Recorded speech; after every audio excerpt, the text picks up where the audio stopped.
Saya pun tadi tengok juga live Datuk apa tu Seri Amir Hijaz kan. Sampai habis. Terus saya tengok juga live-live yang lain kan. Sebelum saya buat live ni. Isu yang panas sekarang ni isu sama jugalah, tuntutan bersatu terhadap jawatan Deputy Prime Minister. Itu yang panas. Jadi kita ni duk kalut dah bubar parlimen kan, tak syukur sahak kan. Tapi yang bersatu ni biasa duk kalut minta jawatan TPM. Dia berkata ada perjanjian, PAS kata tak ada perjanjian. Jadi yang mana satu betul pun kita pun tak tahulah. Mas merah Waalaikumsalam kan. Jadi kita sendiri pun tak tahulah kan. Saya rasa PM tak bagi kot. Pasal jeda waktu pilihan raya ni tahun ni takkan nak bagi jawatan TPM kepada bersatu. Dan kalau bagi jawatan tu pun bukan boleh mengurangkan beban rakyat ya, Nur Radian. Kalau bagi jawatan TPM tu boleh mengurangkan beban rakyat tak apalah.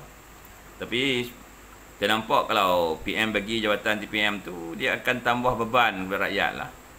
Nak kena bayar gaji pula kan, bagi peruntukan tu, bagi yang ni kan. Lori servis Langkawi rasanya PRU 15 tahun depan kot. Tahun ni insya-Allah, tahun ni lah saya rasa. Tahun depan ni tak sesuai lah kan, sebab keadaan tu ekonomi teruk, dia kena cepat bubar parlimen Dia punca ekonomi jatuh ni krisis kepercayaan kepada kerajaan. Jadi nak betulkan keadaan, kena bubar parlimen, kita rakyat kena bagi kemenangan yang besar kepada Barisan Nasional, barulah krisis ketidak kepercayaan kepada Malaysia ni dapat dibetulkan. Ditahi kan. Terima kasih Mat Safari Tapuh Hadi tu cerita dia kalau kata nak tunggu sampai tahun depan ni, tentulah kan keadaan ekonomi ni akan semakin teruk. Ketidakstabilan politik ni akan semakin teruk. Sebab apa hari ni yang nak sangat direct sampai tahun depan ni adalah Perikatan Nasional dengan Pakatan Harapan. Sebab dia orang tak boleh menang pilihan raya, sebab tu dia orang nak direct, nak buying time sampai tahun depan. Itu cerita dia, Tuan Amir Cik. Waalaikumsalam warahmatullahi wabarakatuh. Lori servis Langkawi kalau bagi kat awak Jahid dan TPM okey tak? UMNO tak minta pun jawatan timbalan menteri ni. Dari dulu tak minta. Masa kerajaan Muhyiddin pun UMNO tak minta jawatan TPM. Zaman Ismail Sabri ni pun UMNO tak minta pun jawatan TPM tu. UMNO minta bubar parlimen, nak bina kerajaan mandat rakyat. Sekarang ni bukan kerajaan mandat rakyat. Sekarang ni kerajaan mandat lompat parti. Maknanya kata-kata menteri ni daripada lompat parti. Sila hari bulan kan, mungkin ikut yang request TPM untuk yang lompat parti juga. Jadi kerajaan ni kerajaan sementara saja. Dan kerajaan ni kerajaan yang tidak ada mandat rakyat. Mana bukan kerajaan demokrasi di peti undi. Dan kerajaan dibina kerana kejatuhan kerajaan PIHIS dan kejatuhan kerajaan Muhyiddin Yassin. Di temporary punya government ni maksudnya sementara lah. Takkan sementara tu kan nak dipanjangkan sampai tahun depan. Untuk apa kita nak buat pilihan raya tahun depan? Kalau kata untuk rakyat, tahun ni lah tahun yang paling sesuai untuk dibubarkan parlimen. Kalau nak lajak tahun depan tu bukan demi rakyat tu, tapi demi Perikatan Nasional, demi Pakatan Harapan. Sebab dia orang ni memanglah nak turunkan momentum sokongan rakyat kepada Barisan Nasional tu. Sebab dia orang tengok momentum sokongan rakyat kepada Barisan Nasional tu luar biasa. PRN Melaka, PRN Johor, rakyat menunjukkan momentum Barisan Nasional. Jadi kalau berlaku pilihan raya pusat pada tahun ni pun, momentum tu akan tetap pergi kepada Barisan Nasional. Jadi dia orang ni nak buying time sampai next year, bertujuan untuk dengan harapan momentum rakyat kepada Barisan Nasional tu jatuh dan beralih kepada mereka. Dan mereka berusaha untuk buat jajaran baru dengan Barisan Nasional. Itu sebenarnya maknanya yang mereka tolak sangat bubar parlimen atas kepentingan mereka, bukan atas kepentingan rakyat. Macam sekarang ni, mereka minta jawatan TPM tu atas kepentingan mereka, bukan atas kepentingan rakyat. Kalau kita bagi jawatan TPM kat Bersatu pun, tentu dia tak boleh pun mengurangkan beban kehidupan rakyat. Kalau boleh menurunkan beban kehidupan rakyat, okeylah. Betul tak? Maknanya ada TPM ke tak ada TPM, tak mengubah apa-apa tentang kehidupan rakyat.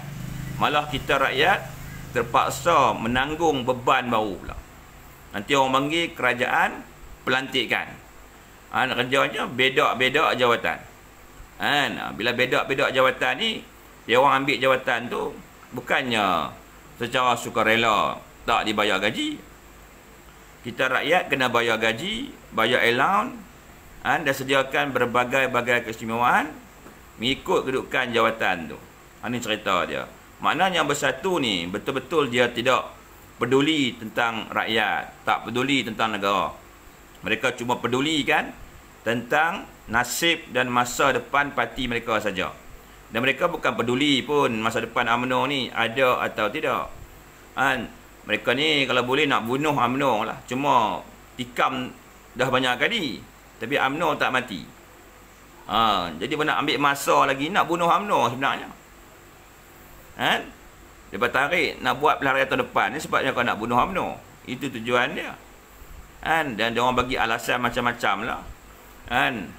Alasan nak lawan kleptokrasi lah, alasan demi rakyat, alasan nak tegakkan keadilan, alasan harga barang tengah mahal, alasan nak pulihkan ekonomi. Semua tu bohong lah. Abang Adi Mat Syarif, semua tu bohong. Sebenarnya apa yang diorang buat sekarang ni, mereka cuba untuk melawan takdir. Mereka cuba untuk lawan momentum rakyat. Mereka tak benarkan kita rakyat ni buat pilihan di peti undi, memilih semula Barisan Nasional sebagai kerajaan. Jadi dia kona sana, dia kona sini semata-mata kerana tak mau hilang kuasa. Sebab tu kalau kita panggil Bersatu ni gila kuasa, memang sesuai dengan dia orang gila kuasa lah. Dari dulu, PRU 14, dia orang sanggup jatuhkan kerajaan sendiri semata-mata gila jawatan. Dah ada kuasa, tak puas hati lagi, dia gila jawatan pula. Lepas tu, dia mai pujuk-pujuk kita, dia bagi angin syurga kat kita, dia janji macam-macam, supaya kita sokong dia, kononnya, nak kena bina dulu kerajaan sebelum masuk pilihan raya. Tapi bila kita bina kerajaan, Bersatu tunjuk dah perangai jahat dia.